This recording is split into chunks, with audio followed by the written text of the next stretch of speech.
देखिए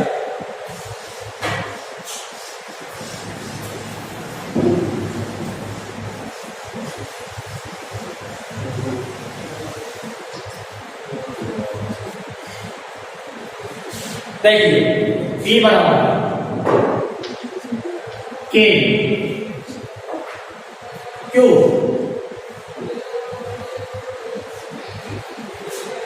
लघुत्तम लेंगे अपन कितना R माइनस A का होल स्क्वायर और R प्लस A का whole square, R plus A का whole square, R minus A का होल स्क्वायर, ये हमारे पास क्या आ जाएगा, लघुत्तम आ गया। R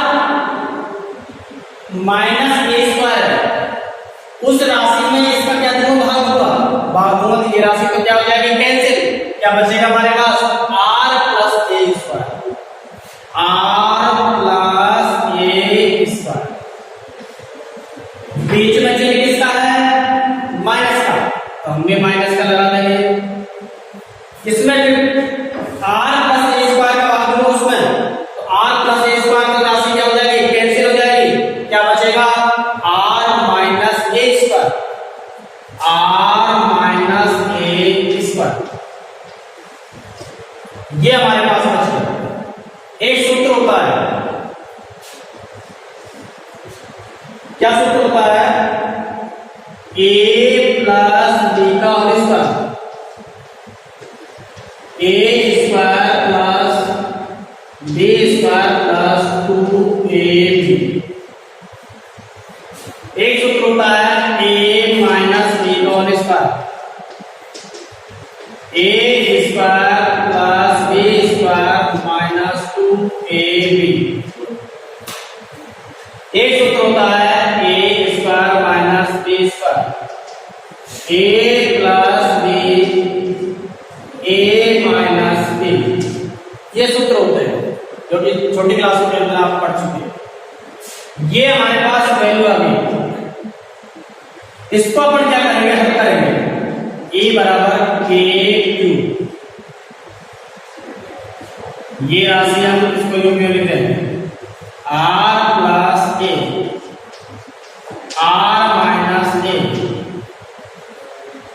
प्लस B का whole square, A plus B का होल स्क्वायर से बोल देंगे, A का मान यहाँ पर कितना R और B का मान कितना small a, A square R square plus B square A square plus 2RA, कोष्ठक लग रहा है, हमने भी कोष्ठक लगा, बीच में चिन्ह किसका है, माइनस का, यहां कोष्ठक लग रहा है, हमने लगा दिया, R square A square plus B square minus 2RA, कोष्ठक लग गया, ये हमने क्या कर दिया, हल कर दिया। E बराबर KQ,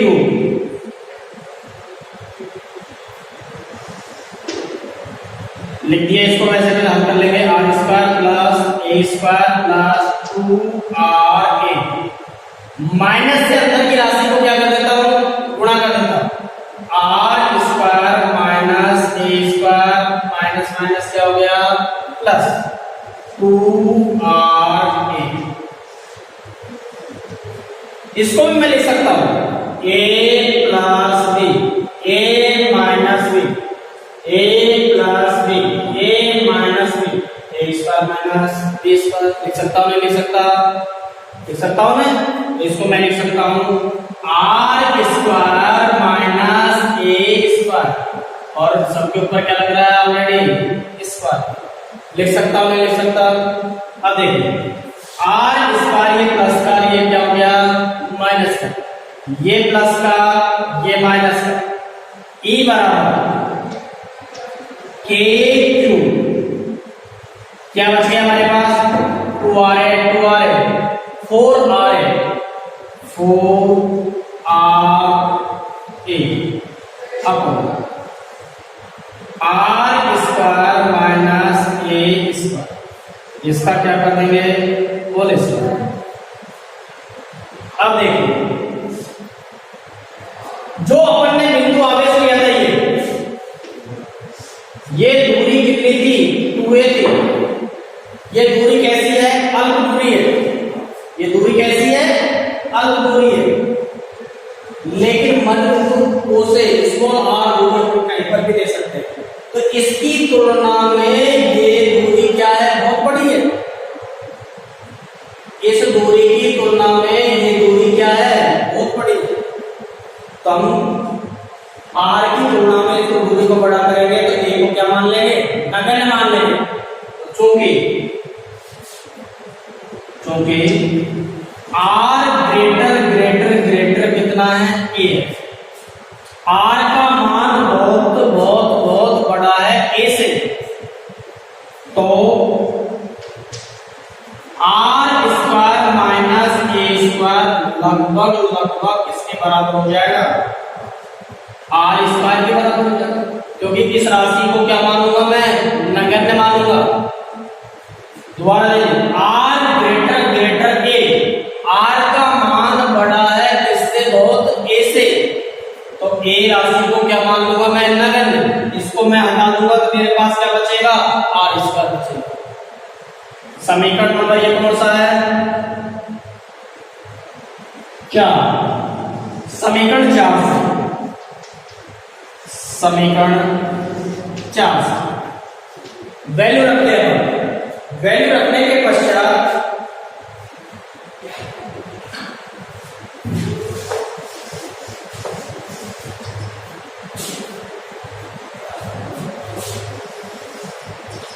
ये वैल्यू रखते हैं E बराबर,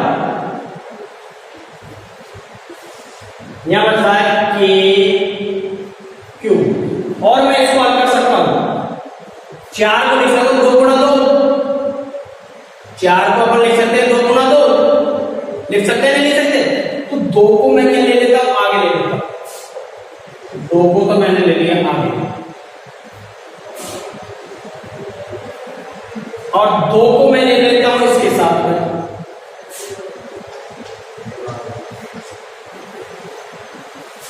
दोबारा गुणा करके देखो, इनटू कितना हो गया? के क्यू ऑलरेडी आ रहा है, यहां और आर ए के क्यू मिल रहा है। 2 दूनी 4, 4 आर ए के क्यू मिल गया, बटे R square minus A square की जगह कितना लिखूंगा मैं? R square. तो ये हमारे पास कितना हो जाएगा? आर स्क्वायर, इसके ऊपर पावर कितनी लग रही है? 2। पावर कितनी लग रही है? 2। इसको हल कर लो। E बराबर 2k Q into 2a into r बटे r की पावर कितनी होगी? 4। ये कैंसिल होगी? a का बचेगा कितना? 3। कितनी बचेगी? 3। चूंकि द्विध्रुव आघूर्ण दो आघूर्ण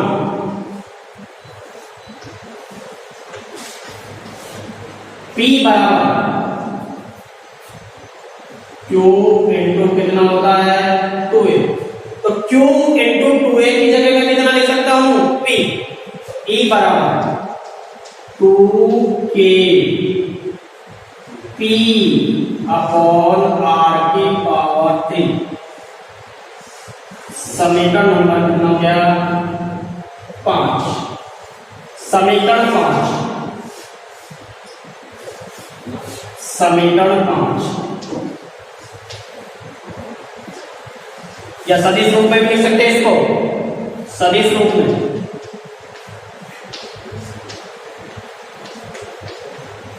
E वेक्टर बराबर 2kp अपॉन, छोड़ो रहने, समीकरण 5,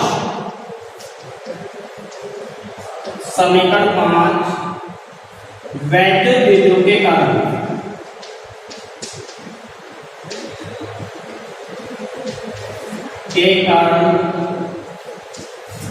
अक्षीय स्थिति में, अक्षीय स्थिति पर विद्युत क्षेत्र की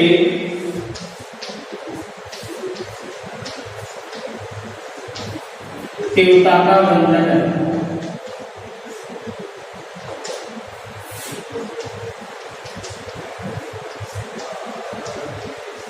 तीव्रता का व्यंजक है।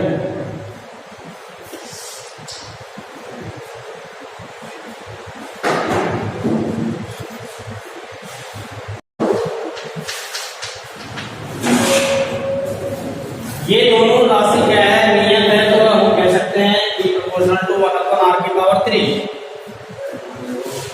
E proportional to 1 upon r की पावर 3। E वह r के मध्य ग्राफ, E वह r के मध्य ग्राफ कितना हो जाएगा। ये जो ग्राफ है वो ग्राफ विद क्रमानुपाती मिल रहा है, और विद क्रमानुपाती का मतलब r का मान अपन बढ़ाएंगे तो का मान कम होगा, ये का मान कम करेंगे तो r का मान क्या हो जाएगा, बढ़ जाएगा। इनके बीच जो ग्राफ आया था वो ग्राफ किस तरीके से हो गई, ये तो r हो गया, ये क्या हो गया e,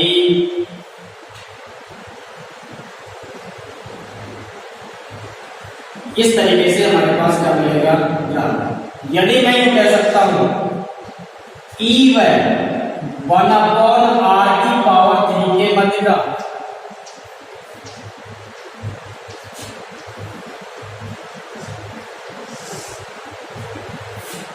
तो ग्राफ हमारे पास कैसा ग्राफ होगा,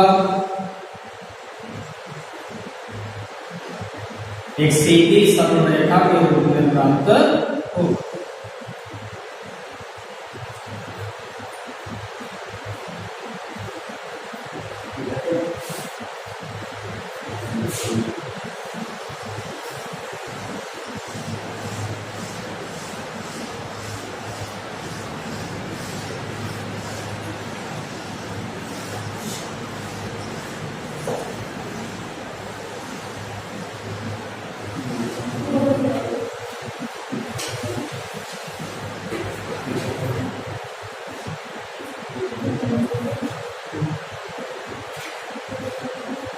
स्थिति को भी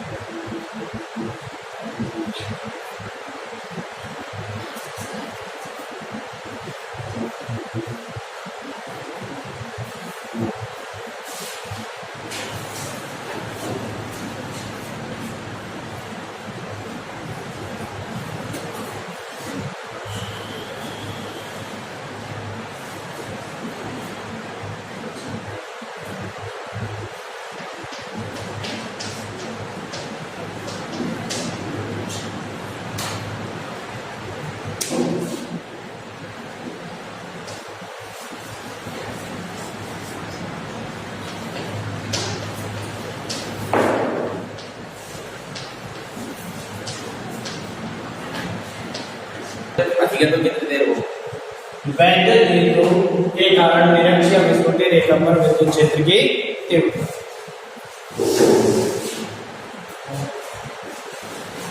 माना ए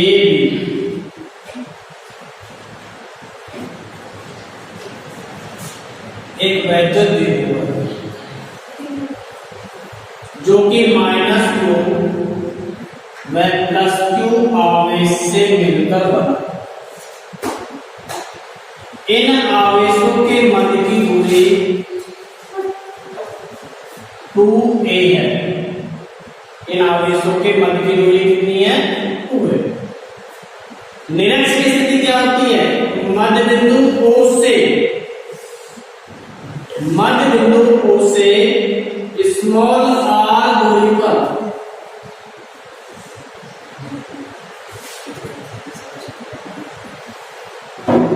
स्मॉल r दूरी पर एक बिंदु P स्थित है। इस बिंदु P पर विद्युत क्षेत्र की तीव्रता की गणना करनी। तो विद्युत क्षेत्र की तीव्रता की गणना करने के लिए क्या करना पड़ेगा, मान लीजिए इस +q आवेश के कारण विद्युत क्षेत्र की और माइनस q आवेश के कारण विद्युत क्षेत्र की तीव्रता कितनी है q। और विद्युत क्षेत्र की तीव्रता ज्ञात करने के लिए क्या करना पड़ेगा, बिंदु तथा आवेश के बीच की दूरी ज्ञात करनी पड़ेगी। तो यहाँ बिंदु तथा इनके बीच की जो दूरी है वो दूरी अपन क्या करेंगे, ये दूरी होगी, एक तो AP दूरी होगी और एक दूरी कितनी होगी BP दूरी होगी। A और O इनके बीच की दूरी कितनी होगी A, कितनी होगी A, और इस और इसके बीच की दूरी कितनी होगी A। अब जब ये एंगल थीटा एंगल से क्या होता है, वियोजित होता है, इन दोनों के बीच एंगल क्या बन रहा है थीटा एंगल। ठीक है, तो थीटा कोण बन रहा है। तो इसको क्या करते हैं, इसके कारण विद्युत क्षेत्र की तीव्रता कैसी आएगी, समान आएगी। कैसी आएगी देखिए, इस बिंदु P पर कोई परीक्षण आवेश अपन ने ले लिया, वो कितना हो गया Q0 हो गया, प्लस Q आवेश के कारण विद्युत क्षेत्र की तीव्रता कितनी है E1 है, कितनी है E1, प्लस आवेश के कारण डायरेक्शन क्या हो गई बाहर की तरफ। इस आवेश के कारण विद्युत क्षेत्र की तीव्रता कितनी है E2 है, लेकिन इसकी डायरेक्शन कितना होगी अंदर होगी। ये कितना हो गया E2, ये E1 हो गई है इसमें, और ये क्या हो गई E2। कहने का मतलब है पहले ये बिंदु ये स्थिति पर था, यहां पर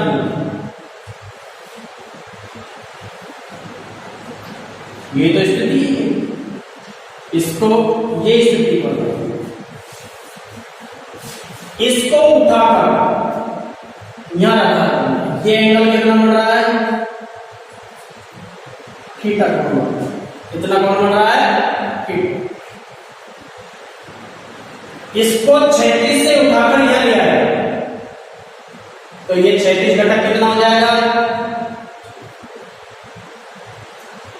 cos थीटा, ये हो जाएगा E1 cos थीटा। ये ऊपर की तरफ गया है, तो इसका ऊर्ध्वाधर घटक कितना होगा ऊपर की तरफ, और ऊपर की तरफ कितना होगा sin E1 sin थीटा। ये पहले ही स्थिति से कहां गया, थीटा कोण से नीचे की तरफ झुकाया है इसको।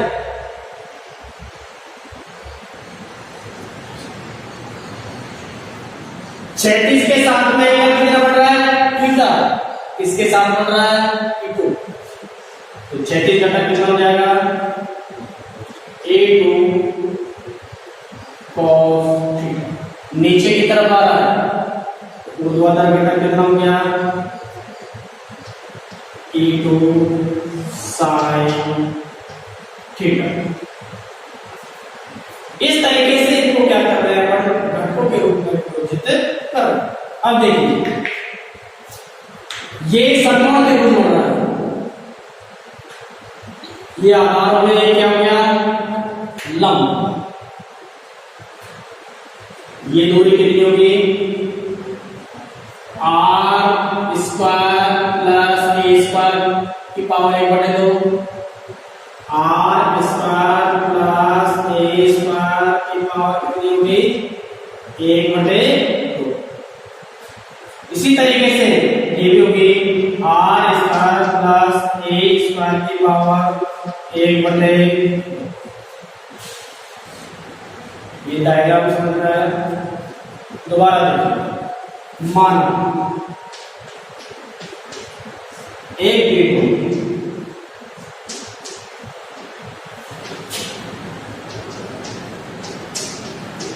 ए -2 प्लस 2 आवेश से मिलकर बना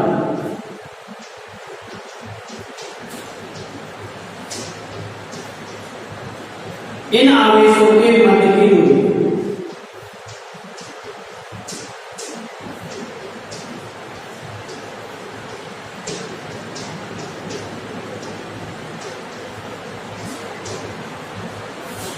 इन आवेशों के मध्य की दूरी कितनी है? 2a 2a है। मध्य बिंदु O से स्मॉल r दूरी पर एक बिंदु P स्थित है। मध्य बिंदु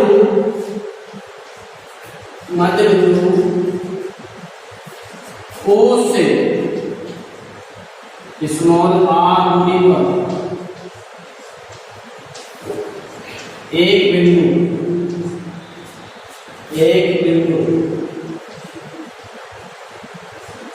P स्थित है।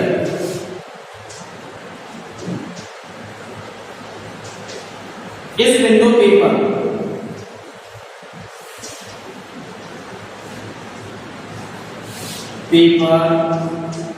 विद्युत क्षेत्र की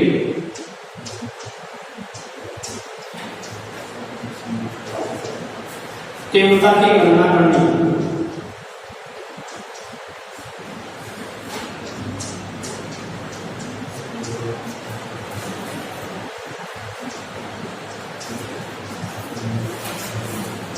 इसके लिए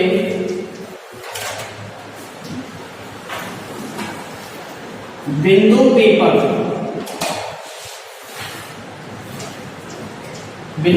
क्या किया हमने? एक परीक्षण आवेश कितना लगा है? Q0। एक परीक्षण आवेश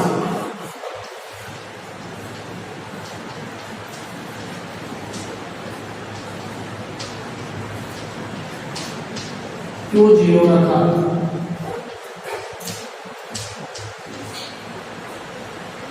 प्लस Q आवेश व माइनस Q आवेश के कारण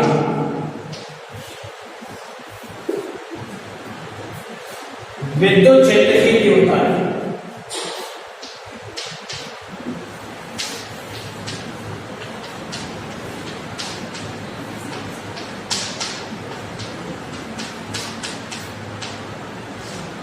क्रमशः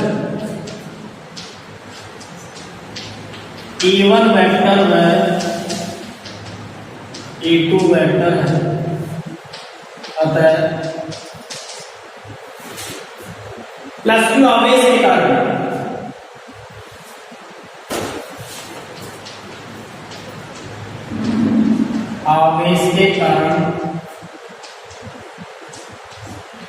बिंदु P पर विद्युत क्षेत्र की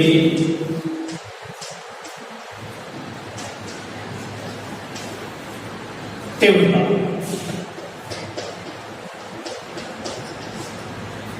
प्लस Q आवेश के कारण विद्युत क्षेत्र की तीव्रता कितनी है? E1 है। E1 बराबर इसका परिमाण अंतर मान ले रहा हूं बराबर E1 बराबर बिंदु आवेश के कारण विद्युत क्षेत्र की तीव्रता कितनी होती है? KQ/R square. R का मतलब है बिंदु तथा बिंदु के बीच की दूरी। K Q बीच की दूरी कितनी है? BP square. दिशा क्या हो जाएगी इसकी?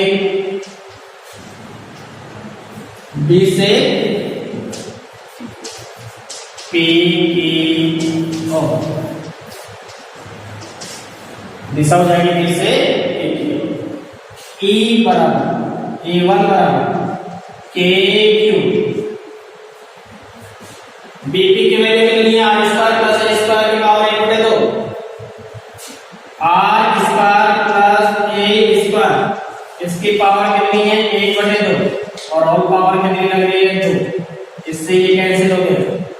क्या बच गया? E1 बराबर के cube upon R square plus A square. समीकरण नंबर कितना हो गया? 1। इसी प्रकार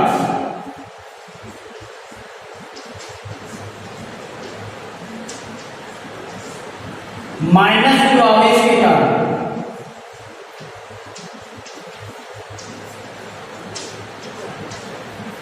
आवेश के कारण बिंदु P पर विद्युत क्षेत्र के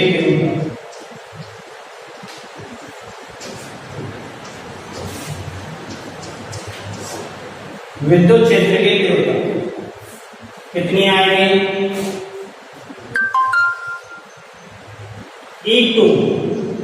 इसका भी क्या निकालेंगे अपन? परिमाण। E2 बराबर के क्यूब अपॉन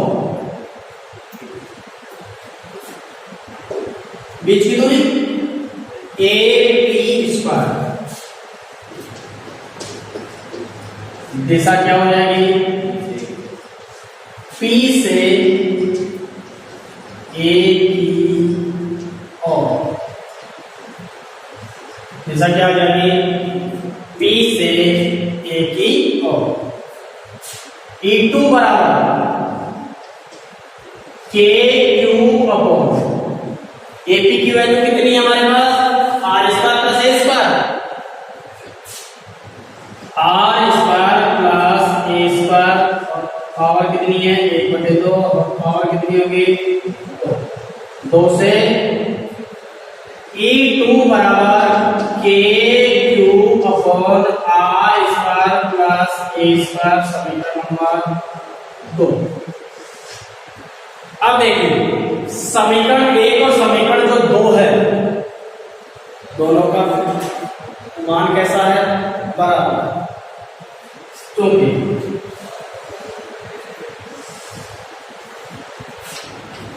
समीकरण 1 व समीकरण 2 परिमाण में समान अतः विद्युत क्षेत्र बिंदु P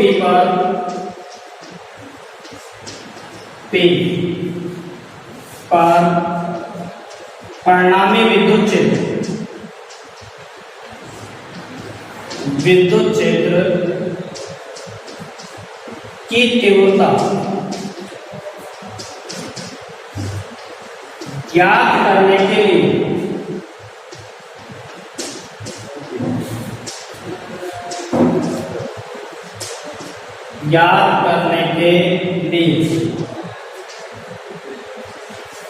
विद्युत क्षेत्रों को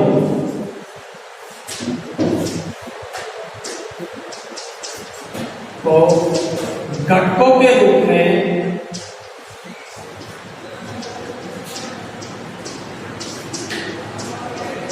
वियोजित करते हैं।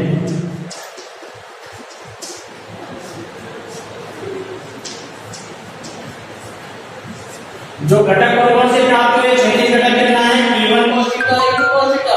और ऊर्ध्वाधर घटक कितना है? E1 sin थीटा व E2 sin थीटा। जिसके क्षैतिज घटक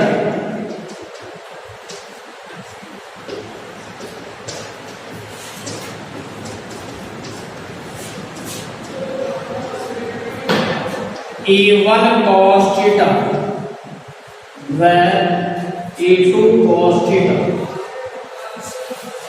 परिमाण में दिशा क्या है? समान है। आपस में क्या हो जाएंगे? जुड़ जाएंगे। जब पहले ऊर्ध्वाधर घटक ले लेते, जिसके ऊर्ध्वाधर घटक E1 sin थीटा व E2 sin थीटा परिमाण में समान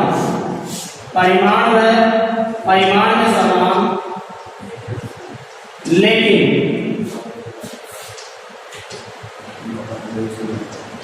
दिशा में विपरीत होने के कारण ये दोनों एक दूसरे के क्या हो रहे हैं, विपरीत हो रहे हैं। दिशा में विपरीत होने के कारण देखिए वैद्युत बिंदु के कारण निरक्षीय विषुवतीय रेखा पर विद्युत क्षेत्र की तीव्रता। विद्युत क्षेत्र की तीव्रता ज्ञात करने के लिए क्या करते हैं, ए और बी एक बिंदु है जो कि -q व +2 आवेश से मिलकर बना। इन आवेशों के मध्य की दूरी कितनी है, 2a। निरक्षपर चाहिए तो मध्य बिंदु O से स्मॉल r दूरी पर एक बिंदु P स्थित है। इस बिंदु P पर विद्युत क्षेत्र की तीव्रता की क्या करनी है, गणना करनी है। तो विद्युत क्षेत्र की तीव्रता की गणना करने के लिए इस पर क्या चाहिए, हम लोग एक परीक्षण आवेश चाहिए। तो इस पर मैंने क्या लेंगे, परीक्षण आवेश को चाहिए। माना +q आवेश के कारण विद्युत क्षेत्र की तीव्रता कितनी है, E1 है, और -q आवेश के कारण विद्युत क्षेत्र की तीव्रता कितनी है, E2 है। इनके मध्य की दूरी 2a थी, आधी दूरी कितनी रहेगी, a, और ये दूरी कितनी रहेगी, a। ये दूरी कितनी है, r। ये समकोण त्रिभुज बन गया, और समकोण त्रिभुज बन गया तो ये कर्ण है, और कर्ण का मान कितना हो जाएगा, आधार का स्क्वायर प्लस लंब का स्क्वायर का अंडर रूट, और अंडर रूट को व्यक्त करते हैं 1/2 से। R square plus A square की पावर कितनी बचेगी, 1/2। इसी तरीके से यहाँ पर देखिए, ये आधार हो गया कि ये क्या है, लंब है, कर्ण का मान हो जाएगा R square plus A square की पावर 1/2। तो वहां हमने अक्ष पर निकाला था, उसी तरीके से यहाँ पर भी निरक्ष पर उसी तरीके से बोलेंगे। +q आवेश के कारण बिंदु P पर विद्युत क्षेत्र की तीव्रता, विद्युत क्षेत्र की तीव्रता क्या होगी, क्या ली है बंदे, E1। इसकी परिमाणात्मक वैल्यू ले रहे हैं E1 बराबर kq अपॉन बिंदु से बिंदु की दूरी, kq1 अपॉन r स्क्वायर। इनके बीच की दूरी कितनी है, bp। कितनी है, bp स्क्वायर। अब देखिए इसकी डायरेक्शन किधर जा रही है, b से चल रही है, इसकी चौंच किधर है, p की तरफ। तो b से किधर चलेंगे अपन, p की तरफ। डायरेक्शन क्या हो जाएगी, b से p की ओर। bt की वैल्यू हमारे पास कितनी निकल के आई है, r square plus a square की power 1/2, r square plus a square की पावर 1/2, और इसके ऊपर क्या लग रहा है, स्क्वायर लग रहा है। ये 2 से 2 कैंसिल हो गया, तो राशि क्या बची हमारे पास, E1 बराबर kq upon r square plus a square. समीकरण क्या दे दिया, ये दे दिया।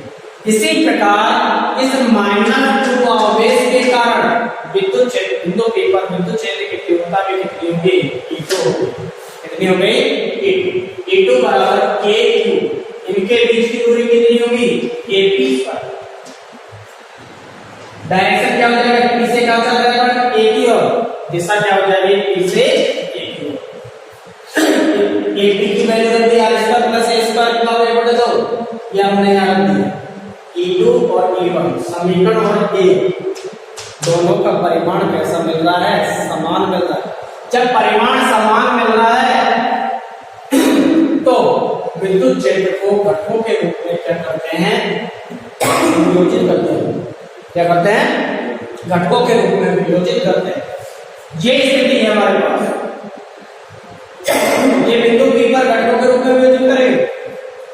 ये एक द्विध्रुव रख दिया, इसको थीटा कोण से यहां पर विक्षेपित कर दिया। थीटा कोण पर विक्षेपित करने के पश्चात ये जो एंगल बन रहा है क्षैतिज के साथ में बढ़ता है, और क्षैतिज के साथ में जो भी एंगल बनता है वो क्या होता है, cos थीटा। क्या होता है, cos थीटा। तो किसका ले रहे हैं, +q आवेश के कारण विद्युत क्षेत्र की तीव्रता E1 के लिए, तो इसका क्षैतिज घटक कितना हो जाएगा, E1 cos थीटा। ये किसको ऊपर की तरफ लेके गए, तो इसका ऊर्ध्वाधर घटक कितना हो जाएगा, ऊपर की तरफ।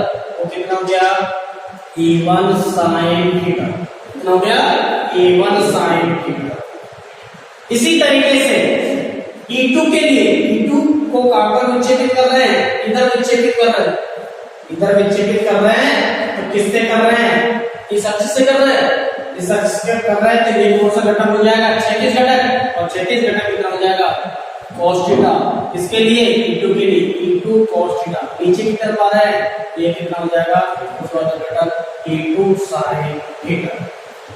अब देखिए E1 और E2 परिमाण में समान है ऊर्ध्वाधर घटक में, लेकिन इनकी डायरेक्शन क्या है?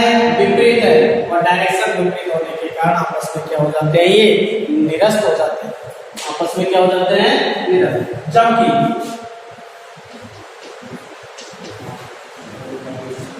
क्षैतिज घटक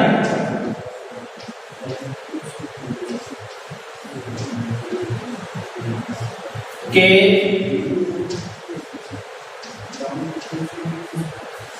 परिमाण व दिशा समान होने के कारण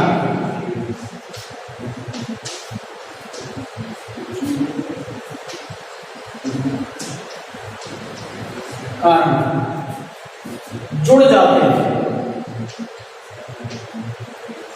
जुड़ जाते हैं, कारण क्या हो जाते हैं? जुड़ जाते हैं।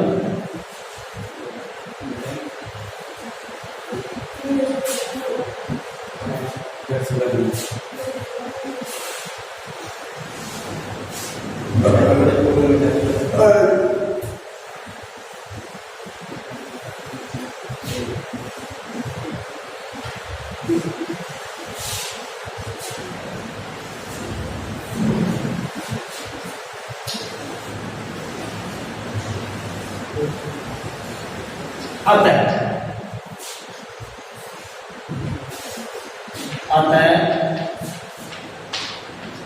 बिंदु P पर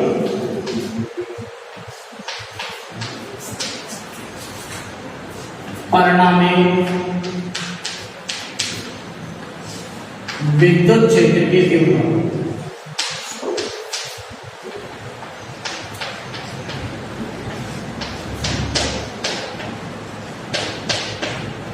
परिणामी विद्युत क्षेत्र की तीव्रता E बराबर, ये दोनों क्या हो जाएंगे? दिशा बराबर है तो आपस में जुड़ जाएंगे। E1 cos theta plus E2 cos theta. अब देखिए, चूंकि E1 बराबर कितना है? E2 है। E बराबर E1 cos theta plus E1 cos theta, E2 की जगह मैंने कितना लिख दिया? E1 लिख दिया। E बराबर 2E1 cos थीटा, समीकरण नंबर कितना हो गया हमारे पास?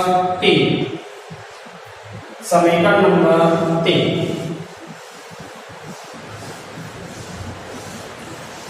E1 की वैल्यू तो हमारे पास है, cos थीटा की वैल्यू निकाल लेंगे ज्यामिति से।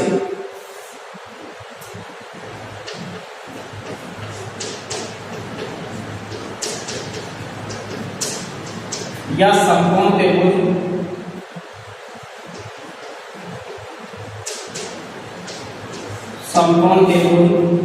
कोई सा ले लो, O B O P में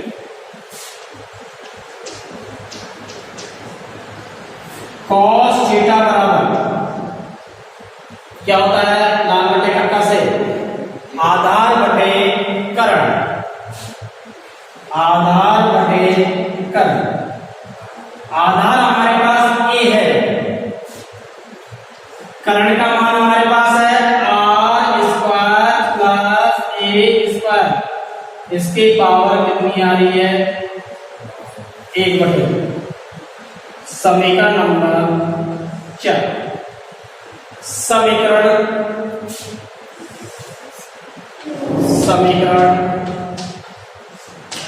1/4 से समीकरण 3 में मान रखने पर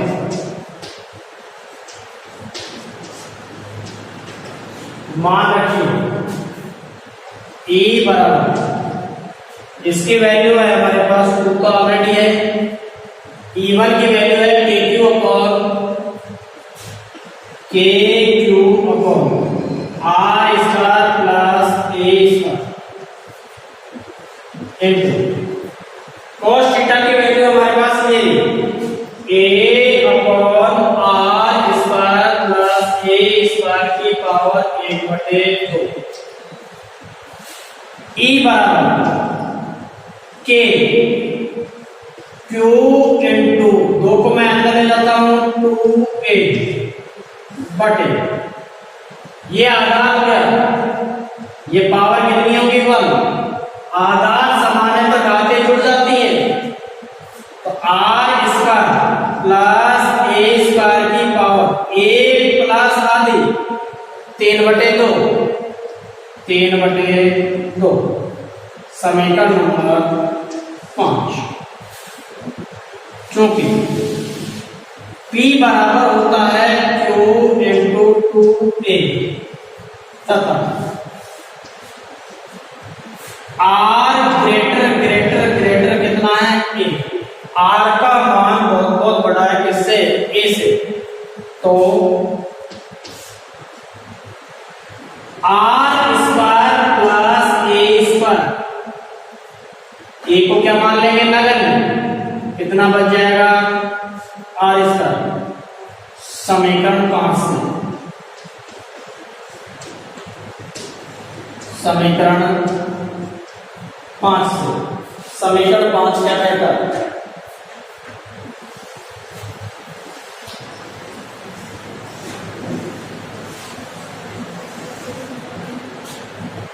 समीकरण 5 में ये E बराबर K Q इंटू 2A की जगह मैंने कितना रख दिया P, KP upon R square और इसकी पावर कितनी है 3/2, 2 से 2 कैंसिल हो गया, E बराबर KP अपॉन R की पावर 3, समीकरण नंबर 6। समीकरण 6 द्विध्रुव के कारण निरक्ष पर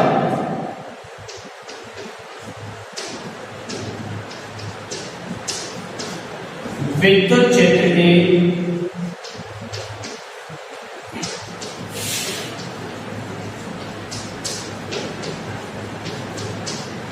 तीव्रता का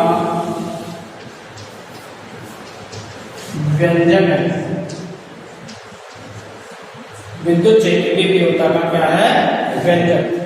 इसी तरीके से अपन क्या करेंगे, इनके बीच में यदि ग्राफ बनाएंगे तो ग्राफ किस तरीके से प्राप्त होगा, जैसे अपन ने अक्ष की स्थिति पर ग्राफ प्राप्त किया था उसी तरीके से ग्राफ हमको क्या होंगे प्राप्त होंगे।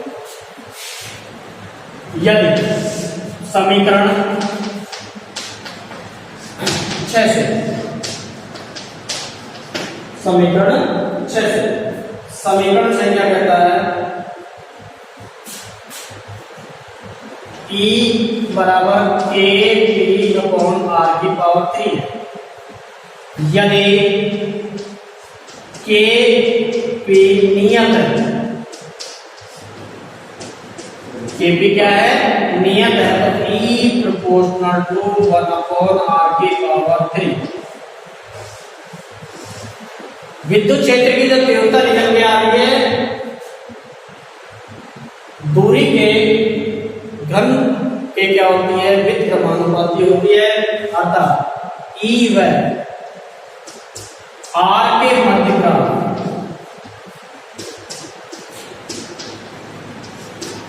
ग्राफ प्राप्त होगा, ग्राफ क्या होगा R का मान ज्यादा E का मान कम, E का मान ज्यादा, R का मान कम।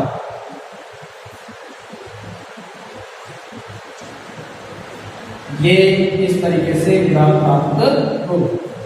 यदि हम यूं कह देता है, यदि E व 1/r³ के मध्य का